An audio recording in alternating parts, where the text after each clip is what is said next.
Alright, so welcome everyone to the Ultimate Nebula Guide for Black Ops 6 Zombies. This video is going to have everything that you need in terms of tips and tricks to get the Nebula grind done as quickly as possible. As of recording this video, we are just over a week after Season 4's release, so this is going to be the most up-to-date, comprehensive guide on YouTube at the moment. I feel pretty confident in saying that because when I was going for Nebula myself just a few weeks ago, I was looking for tips and tricks videos, and most of them are either from the launch of the game or just not compiled in a very good way, so that's what motivated me to make this video. I wanted to just make a one-stop shop for everything to do with this grind. So just before we get started with today's video, if you are new around here and you haven't already, make sure you subscribe to the channel. If you enjoyed this video and find it helpful, show your support on the video, leave a like. And yeah, with all that out of the way, we're just going to hop right into the tips and tricks. And we're going to start off by planning what weapons we're going to use for the Nebula grind. Now, if you don't know, you only need to get 33 weapons Afterlife Camo to actually unlock Nebula. And at the moment in Black Ops 6, there are 49 different guns and also 10 extra melee weapons. So there are a total of 59 options in the game for you to get Nebula. Now, if you guys don't know, the way the camo grind works in this game, you need to get a certain amount of gold in a class to start unlocking Opal. For example, with the SMGs, I believe it's 6 golds to start getting Opal. And then to get Afterlife, you need to get 33 total Opal camos to then start unlocking Afterlife. And then to get Nebula, you need 33 total Afterlife camos. So the way that I did this camo grind before Season 4 started, I got all the assault rifles, all the SMGs, all the LMGs, all the shotguns, all the pistols, and 2 special weapons, I believe, which came to a total of 33 weapons, and that allowed me to skip the marksman rifles, the snipers, I think 2 launchers and a special weapon, and also the 10 melee weapons as well. Now, obviously, you can work this in a different way to your benefit. For example, if you want to get marksman rifles and sniper rifles, you can do that. But the general philosophy is that you want to get a total of 33 opals. That's the goal here. So the way you could work it at the moment with the Season 4 update is that you can get 12 assault rifles opal, you can get 10 SMGs, which amounts to 22, and then you just need to get 11 more opals. So you can do the 3 shotguns, the 4 LMGs, which amounts to 7, and then you could do the 4 marksman rifles, and then you can just unlock Nebula from that. So once again,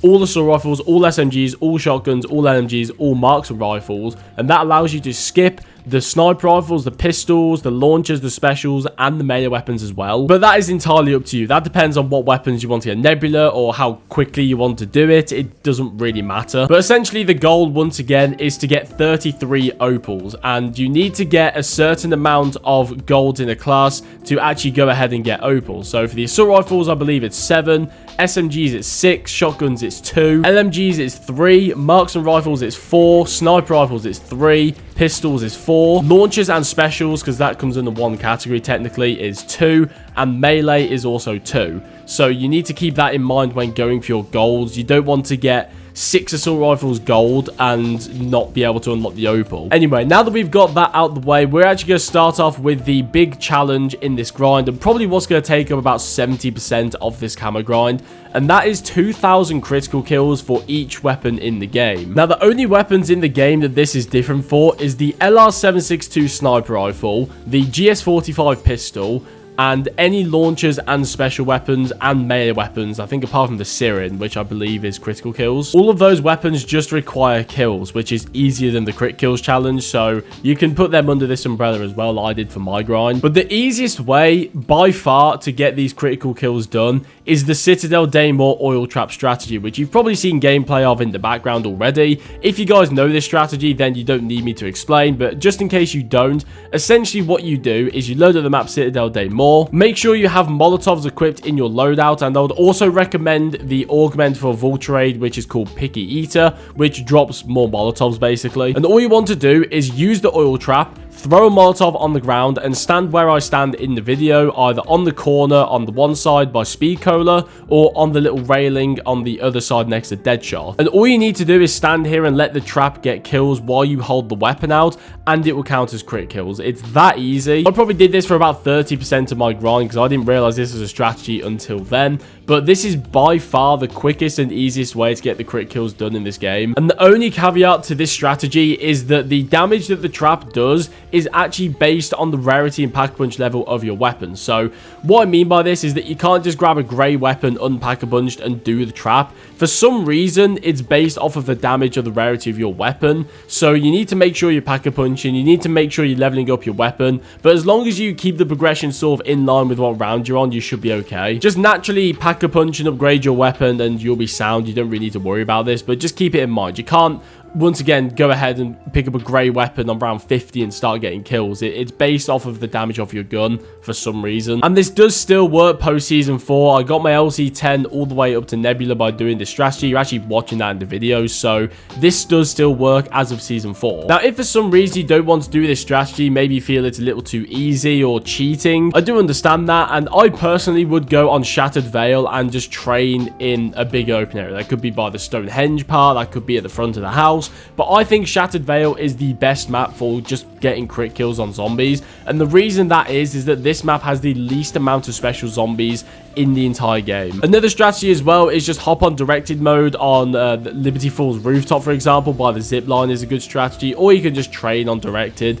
The reason people do directed is that it's just an easy chill grind. You never have to actually close your game as well, because the round cap is at 15, so you just always reload in 15, and obviously because you can upgrade your weapons and you're earning points and stuff, you're insta-killing zombies on round 15, so it's a lot easier, but I just don't think it's as efficient as normally playing. In terms of your loadout, I probably wouldn't use the headshot multiply barrel. You can if you like, I just personally didn't because I don't like the extra recoil. And also make sure you've got the dead shot augment, which does extra crit damage. But that's all I have to say for the crit kills. Next up, we're going to move on to the special camos, which is the step after the crit kills. I would say the special camos are really easy to unlock, so you don't need to worry about these too much. I personally would just say make sure you're tracking your weapons in game, because you can obviously track the challenge that you're doing. But these special challenges can range from getting ammo mod kills to killing manglers to getting point blank kills, which is by far the hardest one in my opinion. I would once again use the Citadel oil trap for most of these challenges.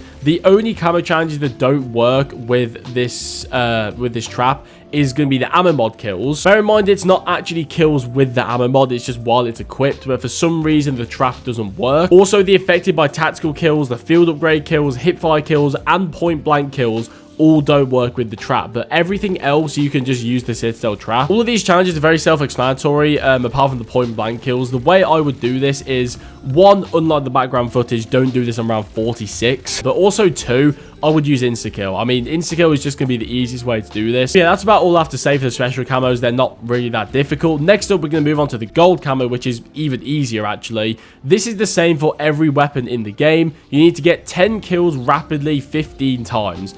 Just use the oil trap. Once again, I know it sounds really cheesy, but the oil trap is by far the best thing in this camo grind. It's going to be your best friend. If you don't want to do this, once again, just go on any map of your choice. Maybe you can go on directed, because once again, it's basically going to be like insta-kill.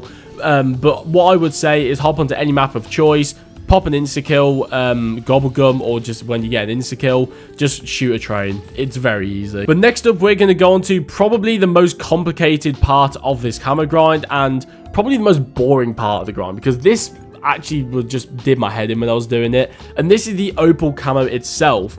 To unlock the opal camo for every weapon in the game, you need to get 30 special zombie kills. So this is shock mimics, doppelgasts, manglers, any of them. This excludes high health enemies like the abomination, the amalgam, those kinds. And by far the easiest strategy for this is the tomb directed mode. Now, once again, this is a relatively old strategy. This came out obviously with the tomb.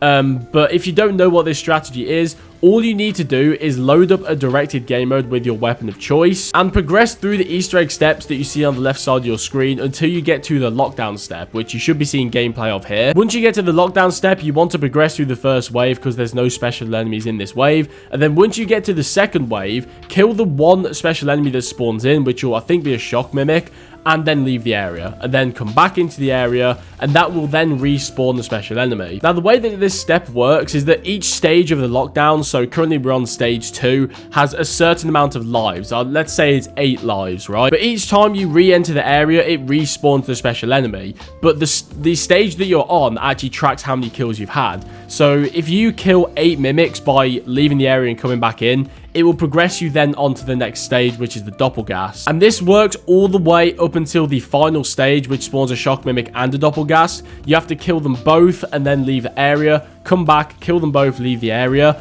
and it will eventually get to a point where you complete the lockdown stage. And the ice staff part will spawn in the wall. Once this happens, you want to save your game and quit if you haven't completed the opal camo, or if you want to use another weapon, which you can get out of the mystery box or off of the wall. Thankfully, in Season 4, the box actually works, so you can get every single weapon in the game from the mystery box. Before Season 4, there was a limited pool of like 12 weapons for some reason, but now you can basically get everything. Once you get to the last 5 weapons, you want to just start a fresh game. I'd say on average, it took me about 15 minutes to get an opal camo doing this strategy by leaving the game. Just bear in mind, when you leave the game, you have to actually restart the entire Easter egg. You can't just start from the lockdown step. And if you do save and quit, make sure you progress through another round before you complete the lockdown step, because if you complete the lockdown step and you can't save and quit and then you go on to another round, you lose that side of the map, because there's 2 lockdown steps you can do on each side of the map. You can just go to the next side, but just make sure you progress through a round before you save and quit again, because if you don't progress through another round, you can't save and quit. And I think that's about everything I have to say on the opal camo. I'd say on average, if I was in the game, it took about 10 minutes to get an opal camo. If I was actually leaving the game and starting a fresh Easter egg run, it probably took me about 15 minutes to get one done. But yeah, it's a very straightforward strategy. Once you know what you're doing, you've kind of got the swing of things. It's just very repetitive, very tedious, and very fucking boring, if I'm honest. This is probably going to be... It's not the longest by far. I think the crit kills step is the longest, but this is probably the most mind-numbing step. Alright, so next up we have the Afterlife camo. This is just as easy as gold. It's basically the same kind of challenge. You need to get 20 or more consecutive kills 10 times without taking damage.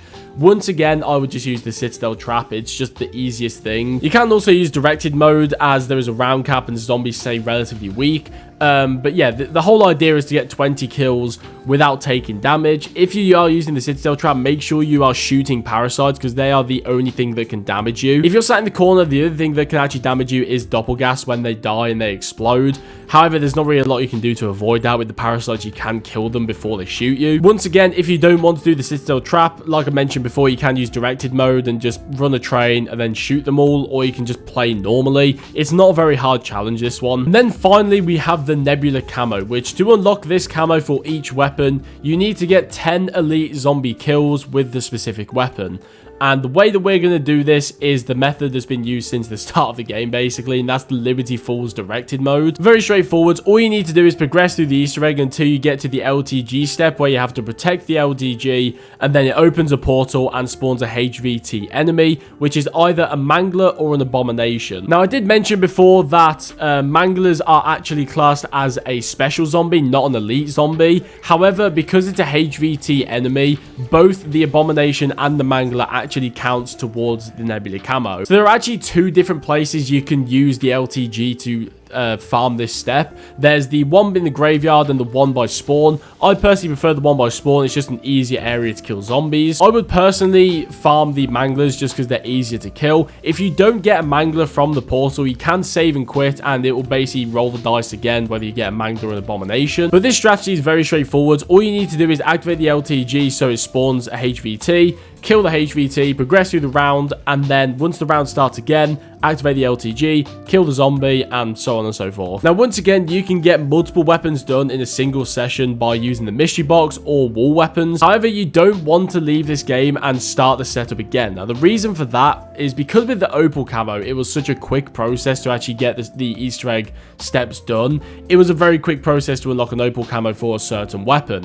However, with the Nebula one, it takes so long to actually start on the LTG step. You would be better off just staying in that save file just forever and hitting the mystery box or getting wall weapons. Obviously, if you've got like one weapon left and you can't get it out of the box, you can leave and just start again. But I personally would just stay in the save file forever because it takes so long. I think I'm currently about 3 weapons off getting all 33 weapons done with Nebula, and I can't get them out of the mystery box. I think one's the PPSH, and that just doesn't exist for me. So I am am going to have to quit and start out with a loadout weapon. But I would just say if you are at the start or the middle or even towards the end of getting all your nebulas done, I would just stay in the save file. It's just easier. But there we go. There's all the tips for unlocking nebula in Black Ops 6. I have 2 more tips on the end of this just for extra XP if you're going for level 1000 or whatever you're trying to do. Firstly, you get less XP in directed mode, so I personally would avoid it as much as possible. The only times I actually did directed mode was for Opal and Nebula. And number 2, you get a lot of XP for unlocking camos. With Opal, I think it's 5000 XP, and with each Afterlife and Nebula you unlock, it's 7500. So whack on a double XP token, get 10 or 12 or 15 or however many you can do within a certain amount of time, and you'll get shit tons of XP. But anyway, yeah, that's going to do it for today's video. Thank you guys very much for watching. If you want to see something similar for this for Dark Matter, which I have done and have had it for a long time, then let me know down in the comments below.